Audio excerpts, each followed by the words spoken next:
Hi New Normal and hello freshman students from the BSEMT. Welcome back to our YouTube channel. In today's video, we're going to discuss about when technology and humanity cross. So sit back, listen, and enjoy learning.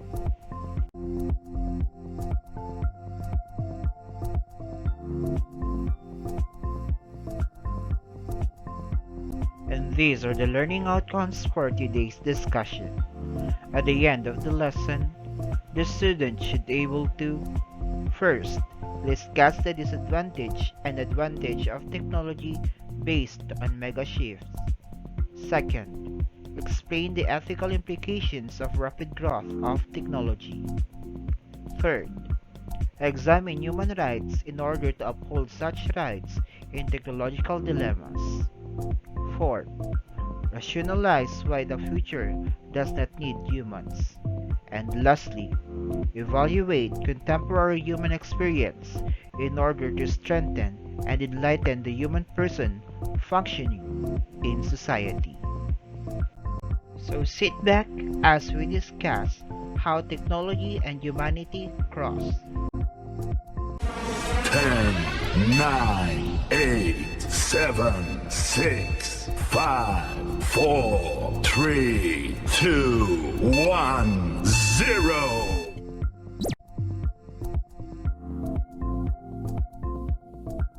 Let's begin by defining the meaning of humanity. Generally, humanity refers to mankind as a whole. It is also referred to a set of qualities which are used to define human nature and the human condition. Likewise, humanity is love of people. It encompasses both love and altruism. Humanity is a moral practice or principle of selfless concern for the well-being of others, resulting in a quality of life.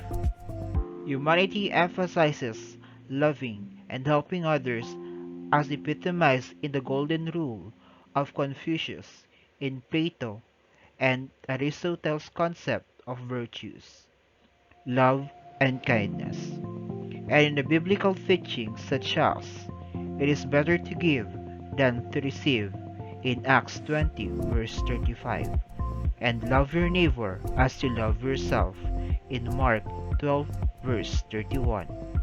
When people ask for support to help feed starving children, to provide shelter for homeless, or to sponsor poor but deserving children's schooling, to treat person respectfully and kindly regardless of their cultural background, they're appealing to your sense of humanity.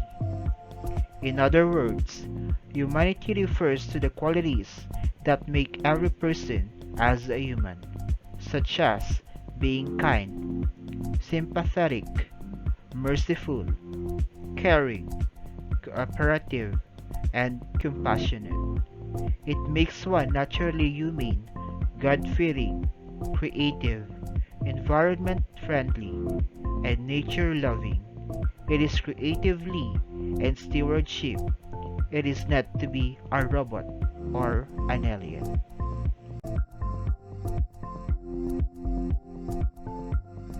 Now let's discuss about technology as a boon or a bane.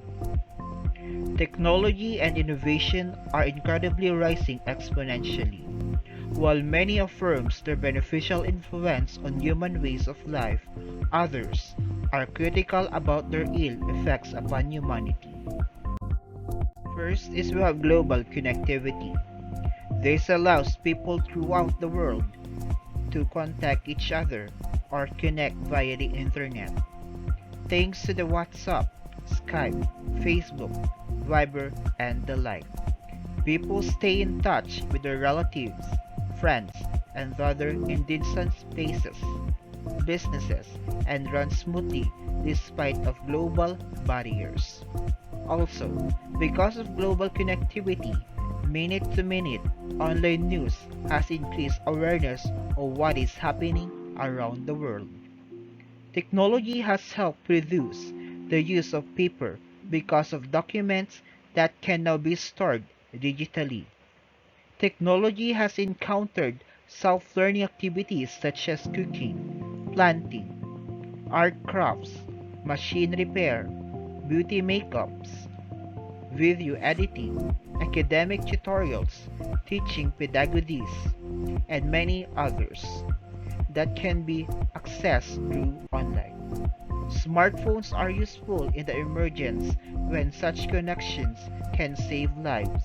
For example, if someone encounters an accident in a remote place, in trouble at home, or lost in the wilderness, and even needed help, digital warning devices help prevent disasters such as warning of a storm, while in business executives can have video conference rather than taking an international flight.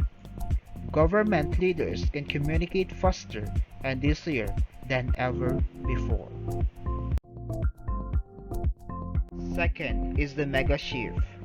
Unlike the paradigm shift, which are philosophical in essence and which represent a new way of doing things, the technological mega shift represent new ways of being. From Jared Leonards in 2016, in the book Technology as Humanity. A mega shift is an exponential shift in human experiences which is sudden in arrival and unpredictable in outcome. Mega shifts interact with each other to alter human perceptions of time and space, creating a conscious divide between past and future. Mega shifts represent new ways of being. Mobile, wearable, and ingestible technologies are all examples of mega shift moments.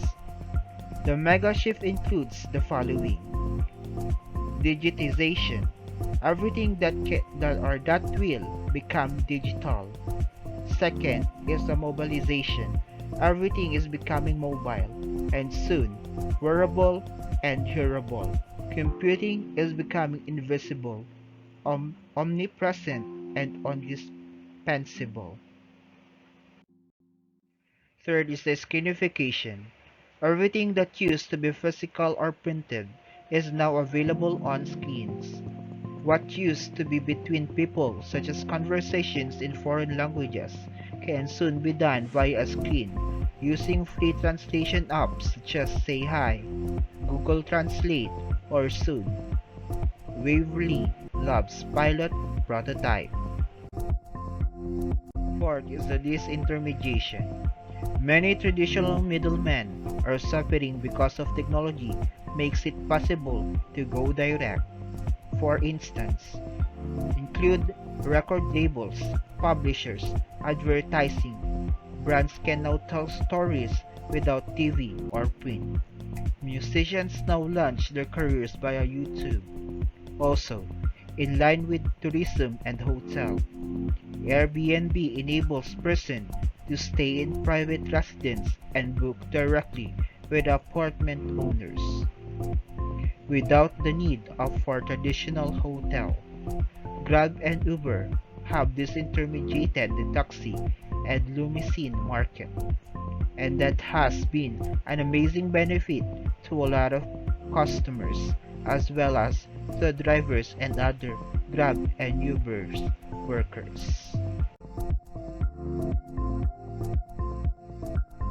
The fifth one is identification. What used to happen face to face is now being turned into data. For instance, electronic medical records versus talking to the doctor, or the grocery delivery service that tracks all its products. 6 is the intelligization. Whatever that can be made intelligent will be because now the means are available. Everything that used to be dumb is now becoming connected and intelligent, such as gas pipelines, farms, cars, shipping containers, traffic lights, and a lot more. Machines will come up with the rules and strategies that humans might never discover themselves. Seventh is the automation. The result of smart machines will be widespread unemployment. Everything can be automated. Eighth is the virtualization. People no longer rely only on physical things in a room, but on an instance in the cloud. For example, software-defined networking instead of local routers, virtual friends such as Hello Barbie, and the like.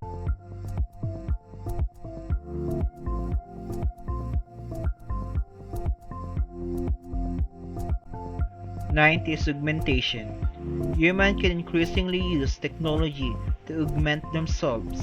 For example, include my smartphone, watch, augmented and virtual reality, intelligent digital assistants, and sooner or later, brain-computer interference and implants.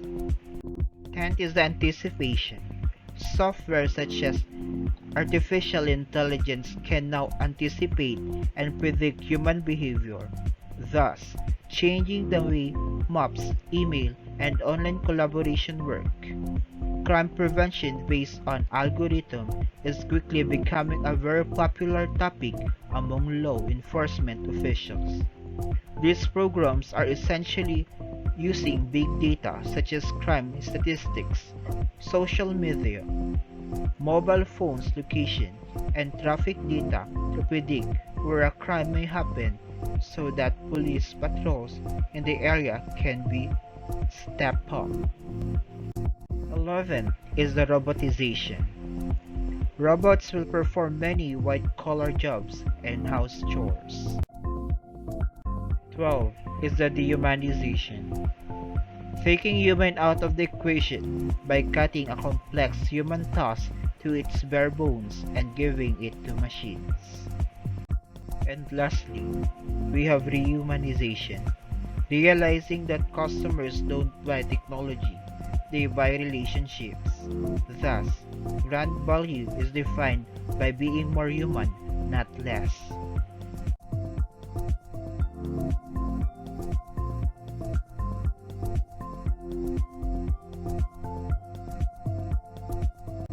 Now let us proceed to the ethical implications of technology. First is the dehumanization. Dehumanization is the act of taking the human element out of technology.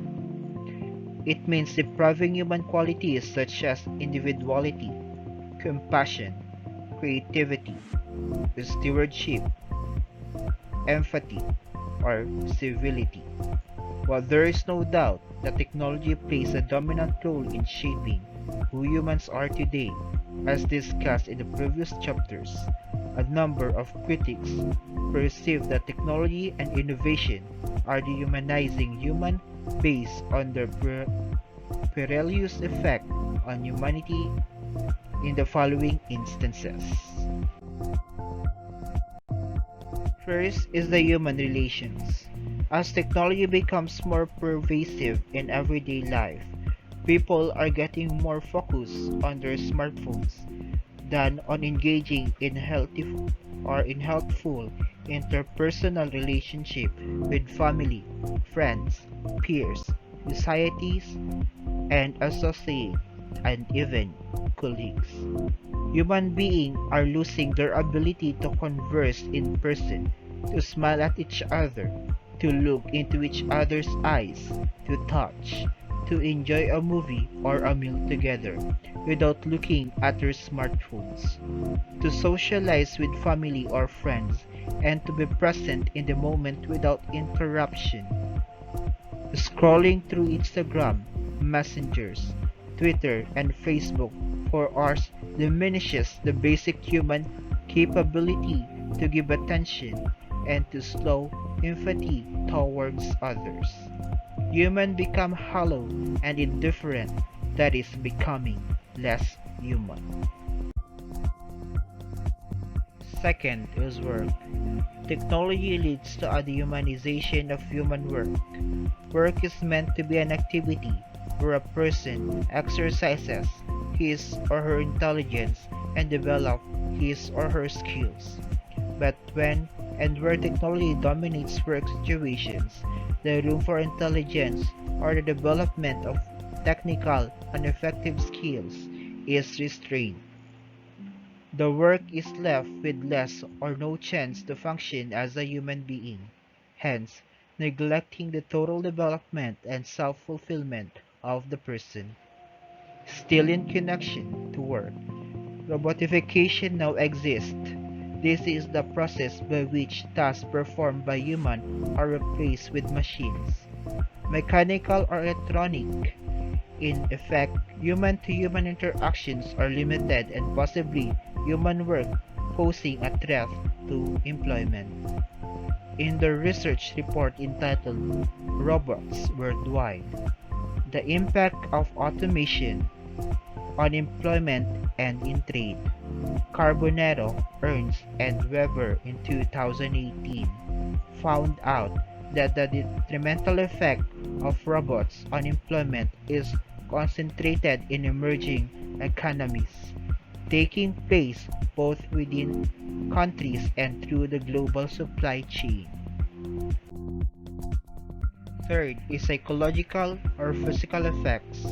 Social media turn every person into narcissist. Screen time deteriorates the brain. Work is inescapable. Sleep time is shortened. Constant and prolonged exposure to electronic devices increases level of depression and withdrawal and even suicide. The Atlantic in 2017 reports the ill effect of large-scale smartphones deployments. Boys' depressive symptoms increased by 21% and 20, or from 2012 to 2015, while girls increased by 50%, more than twice as much, 3 times as much. 12 to 14 years girls killed themselves in 2015 as in 2007, compared with the twice as many boys. Fourth is the accuracy of information. Information or researches may be flawed due to the voluminous data available in the internet. Fact-checking is required.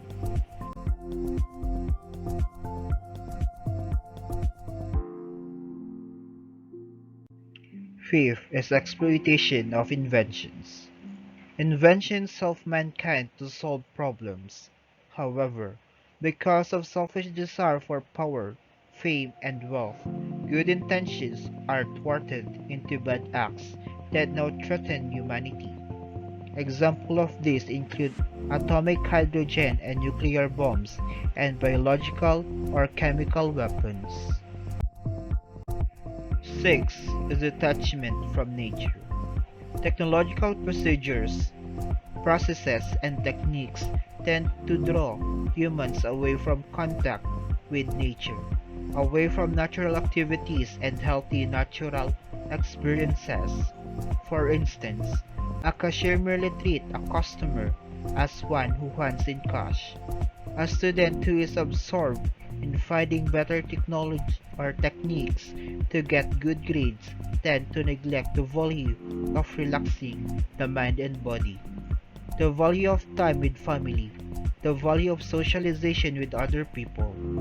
The value of plants and animals is lost when these are treated solely as specimens or raw materials for technological activities or projects. 7 is the impact on environment. Activities such as deforestation and mining that use various technology techniques and processes disturb ecological systems, deplete natural resources, and cause soil erosion and flooding. Industrialization, by and large, has caused air, water, as well as land pollution.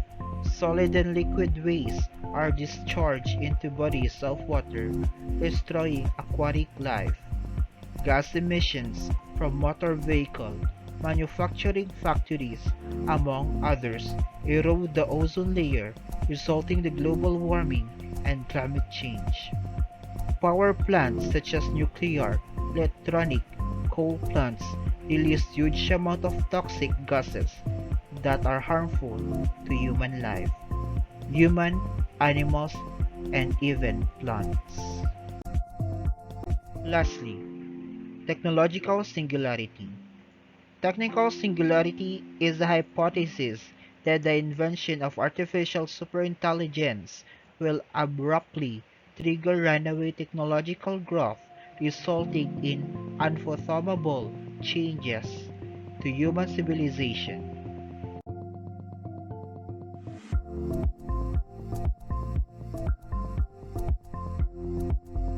Now let's move on to the other ethical implications that we need to consider. The second one is the upholding human rights. The Fourth Industrial Revolution now challenges and upholds human rights in the following instances. First is the right to fair and decent work. The increasing use of artificial intelligence and automation has affected grossly the right to fair and decent work. World Economic Forum experts estimate that by 2020, 85% of all customers' interactions will be automated using chatbots and self-service technologies, that is, without a human agent. Jollibee uses machines learning or ML to assist drive-through customers in placing their order. Modern hospitals use efficient, accurate, and powerful processes such as diagnosis cancer and other serious ailments. A number of agencies and companies use biometrics and facial analysis to identify personalities, to document important papers, and to make the hiring processes more efficient. The risk confronting the users of artificial intelligence and automation is the inadequate of or error-ridden data. In hiring practices, for example, algorithms mimic human decision making, which can be based on bias. Second is the right to freedom of expression. Facebook, Instagram, Twitter, Skype, Gmail, Hangouts, ShareIt, and many mobile apps enable people to communicate and to exchange ideas. They provide huge opportunity for individuals to exercise the right to freedom of opinion and expression. The WEF reports that more than 3 billion people now use the internet, a 2.3 billion rise since 2000.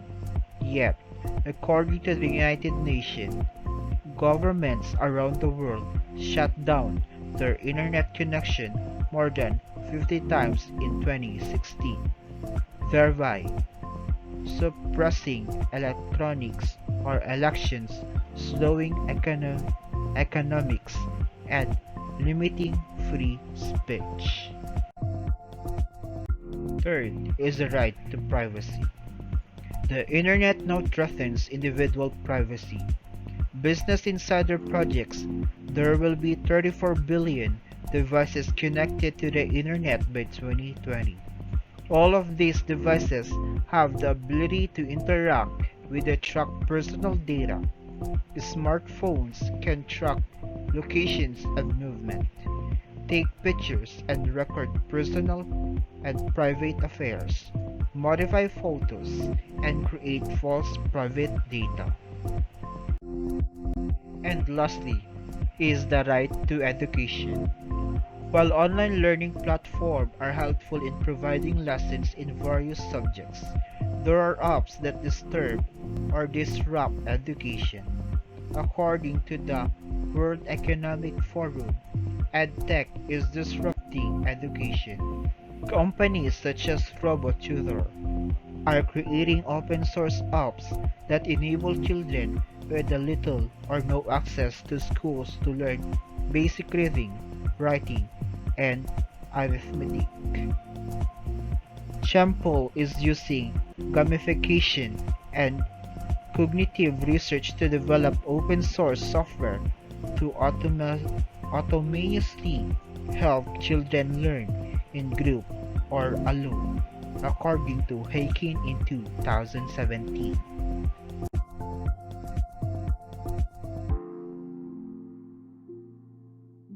And now we are down to the last ethical implication of technology, which is the robot as a moral agent.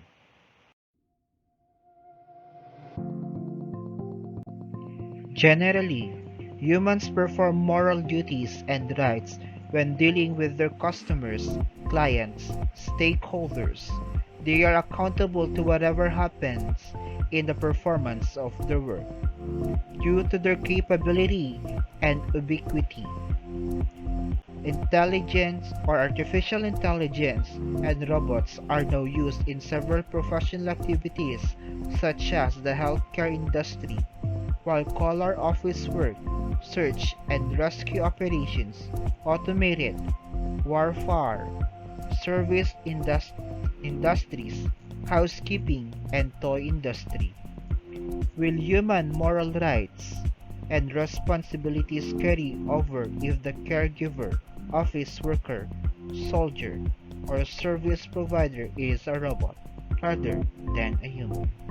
Today, it is inevitable that robots will impact human lives ethically as well as physically and emotionally.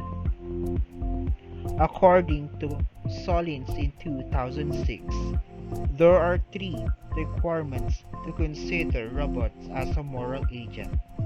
These are: is the robot significantly autonomous? Second, is the robot's behavior intentional? Third, is the robot in a position of responsibility? Now let us discuss more about autonomy. Means that the machine is not controlled directly by any other agent or user. A robot has effective autonomy when it is autonomous action is effective in achieving its goal and task.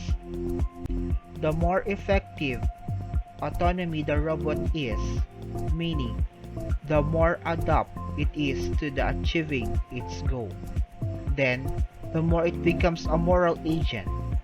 When that agency causes harm or good in moral sense, then the robot becomes a moral agent. In terms of intentionality, Solins in 2006 explained that if the complex interaction of the robot's programming and environment causes it to act in a way that it is moral harmful or beneficial, and the action are seemingly deliberate and calculated, then the robot is a moral agent. While in terms of responsibility, Solins in 2006 expressed that if the robot behaves and fulfills some social rules that carries with it some assumed responsibilities, then this machine becomes a moral agent.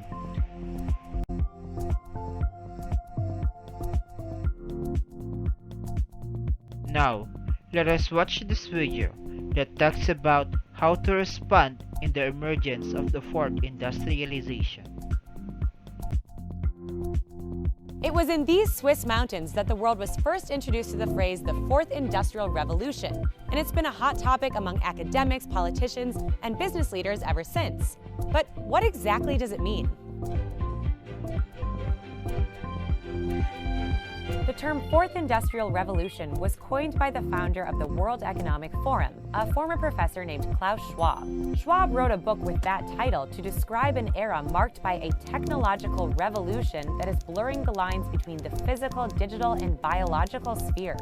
Let's break that down. Technologies like artificial intelligence, autonomous vehicles, or the Internet of Things are becoming ingrained in our day-to-day lives and even our bodies. Think of voice-activated virtual assistants, Face ID recognition, recognition, or healthcare sensors. Schwab first presented his vision of the fourth industrial revolution at the World Economic Forum's annual meeting here in Davos in 2016. But to understand the idea, we need to go much further back in history, to Industrial Revolution number 1. The first Industrial Revolution started in Great Britain around 1760 and spread to Europe and North America through the early 1800s. It was powered by a major invention, the steam engine. The result? New manufacturing processes, the creation of factories, and a booming textiles industry. From the late 1800s, the Second Industrial Revolution was marked by mass production and new industries like steel, oil, and electricity. The light bulb, telephone, and internal combustion engine were a few of the major inventions of this era. The Third Industrial Revolution, sometimes known as the Digital Revolution, occurred in the second half of the 20th century. In just a few decades, we saw the invention of the semiconductor, personal computer, and the internet. So what separates the Fourth Industrial Revolution from the Third? Experts say the main difference is that technology is merging more and more with humans' lives, and that technological change is happening faster than ever. Consider this. It took 75 years for 100 million users to adopt the telephone. Instagram signed up 100 million users in just 2 years, while Pokemon Go caught that amount in 1 month. 3D printing is just one example of fast-paced technology in the Fourth Industrial Revolution. The industry has gone from a business idea to big business, with 3D printer shipments expected to increase from just under 200,000 in 2015 to 2.4 million in 2020. Today, you can have a hip replacement from a 3D printed bone, or use a 3D printed bionic arm. Talk about blurring the line between humans and technology, right? This new era of technology is driving a lot of innovation. You can see in this chart the number of patents related to the Fourth Industrial Revolution for things like 3D printing or AI has been climbing up and up since early 2000. Organizations are embracing new technologies to make their businesses more efficient, similar to how they embraced the steam engine during the First Industrial Revolution. But some companies and governments are struggling to keep up with the fast pace of technological change. Research shows innovators, investors, and shareholders benefit the most from innovation. The risk is that the Fourth Industrial Revolution is making inequality, which is already a big issue, even worse. One study found billionaires have driven almost 80% of the 40 main breakthrough innovations over the last 40 years. That's a problem when the richest 1% of households already own nearly half of the world's wealth. Experts warn we are in a winner-takes-all economy, where high-skilled workers are rewarded with high pay and the rest of workers are left out. Studies confirm technologies like AI will eliminate some jobs and create demand for new skills that many workers don't have. Privacy concerns are another issue as the Fourth Industrial Revolution turns every company into a tech company. Industries from food to retail to banking are going digital, and they're collecting a lot more data about their customers along the way. Users are starting to worry that companies know too much about their private digital lives. The World Economic Forum says a majority of leaders don't have confidence their organizations are ready for the changes associated with the Fourth Industrial Revolution. With tech changing fast every day, it's time to catch up. Hey everyone, Elizabeth here in Davos, Switzerland. Be sure to check out our other CNBC Explains videos over here and leave us any other ideas in the comment section. See you later. In the end, it all comes down to people and values. We need to shape a future that works for all of us by putting people first and empowering them. In this most pessimistic, dehumanized form, the Fourth Industrial Revolution may intend have the potential to robotize humanity and thus deprive us to our heart and soul. But as a complement to the best part of human nature, creativity, empathy, stewardship, it can also lift humanity in a new collective and moral consciousness based on a shared sense of destiny. It is incumbent on us all to make sure the latter prevails.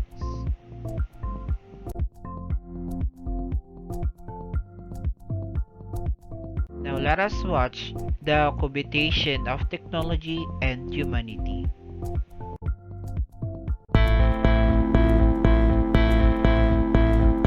We are at a pivot point in history. Humanity will change more in the next 20 years than in the 300 years before. Technology is now the defining factor of our society.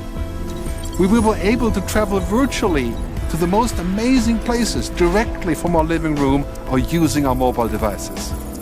Billions of devices and objects will be connected in the Internet of Things. Soon, technology is moving inside of us, becoming a part of us. Our contact lenses will be connected to the Internet, and nanobots will be in our bloodstreams, fixing our cholesterol.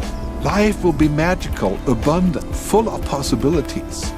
What could be better?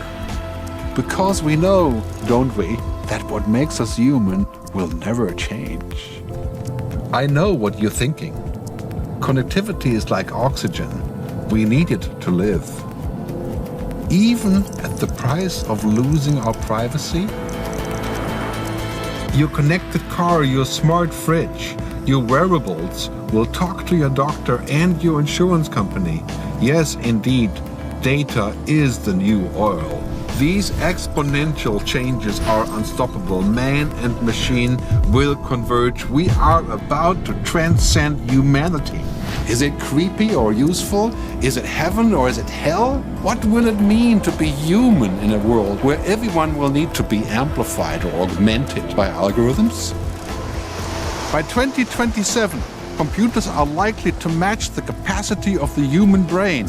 Perhaps even reach some kind of awareness or emotional intelligence. Yes, artificial intelligence and cognitive computing are incredibly powerful. But if we fail to consider the unintended consequences, such as, for example, an intelligence explosion, these advances could be more dangerous than nuclear weapons. Why would we expect robots or artificial intelligence to share or even understand human values, ethics, and emotions? Technology doesn't have ethics, but the future of humanity depends on it. We need to spend just as much time on the norms and the values and the context than we spend on technology itself. After all, the future is not just something that happens to us, the future is something that we create. Are you ready for your future shock? Come with me and see where the story takes us next.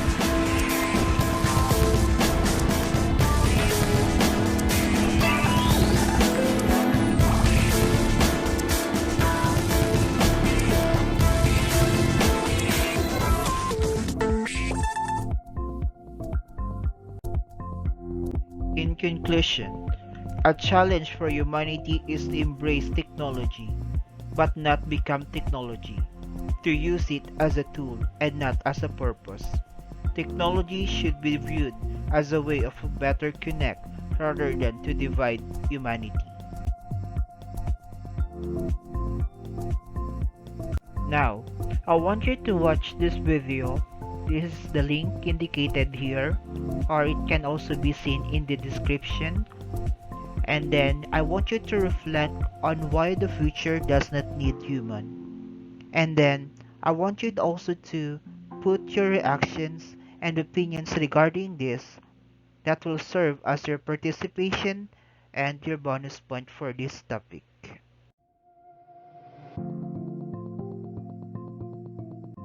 And this is the end of our discussion. But before we end, let me leave you with this quotation. Franklin Roosevelt once said, "If civilization is to survive, we must cultivate the science of relationship, the ability of all peoples, of all kinds, to live together in the same world at peace." And these are the references that I made use for this topic.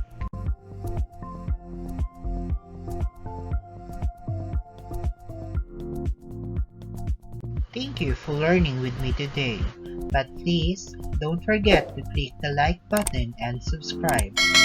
See you on my next discussion. Goodbye! Ooh.